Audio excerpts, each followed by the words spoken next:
ទ្រង់បានព្យួរចិត្តដែលចេញអស់ទាំងគំនិតអាក្រក់ការកាប់សម្លាប់គេការផាត់ក្បត់សាហាវស្មន់ឬការលួចប្លន់ឬក៏ការធ្វើបន្ទាល់ខ្លែងខ្លាយដែលចេញពីពាក្យសម្ដីរបស់យើងនិងការជេរប្រមាថដែលចេញពីពាក្យសម្ដីរបស់យើងទាំងអស់ព្យួរនៅលើឈើឆ្កាងបាទហើយដែលទ្រង់ត្រូវកប់ក្នុងភ្នោនោះគឺទ្រង់បាននាំយកអស់ទាំងពាក្យសម្ដីនៃការនិយាយដើមគេពាក្យសម្ដីនៃការបរិហារគេពាក្យសម្ដីក្រោតក្រៀតដោយកំហឹងពាក្យបញ្ជោឬក៏ពាក្យបោកប្រាស់ហើយនឹងពាក្យរអ៊ូរទាំទាំងឡាយរបស់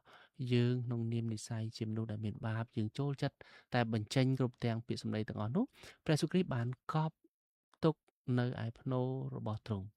ហើយការដែលទ្រង់បានរស់ឡើងវិញគឺទ្រង់បាននាំមកនៅពាក្យសរសើរនិងលើកទឹកចិត្តដល់យើងទាំងអស់គ្នាបាទចាំទេលោកអ្នកបងប្អូននៅពេលដែលទ្រង់រស់ពីសគត់ឡើងវិញព្រះអង្គបានលេចឲ្យទៅពួកសិស្សរបស់ទ្រង់ឃើញគឺទ្រង់មិនបានចោទប្រកាន់សិស្សមួយរត់ចោលសិស្សពីរគេចពីព្រះអង្គសិស្សមួយមិនទទួលស្គាល់ព្រះអង្គទេទ្រង់មិនបានទៅវិនិច្ឆ័យឬក៏ប្រើពាក្យអសុរោះដើម្បីចោទប្រកាន់ភាពកំសោយរបស់សិស្សព្រះអង្គទេក៏ប៉ុន្តែផ្ទុយទៅវិញគឺទ្រង់បានមានបន្ទូលថាសូមឲ្យមានសេចក្តីសុខសាន្ត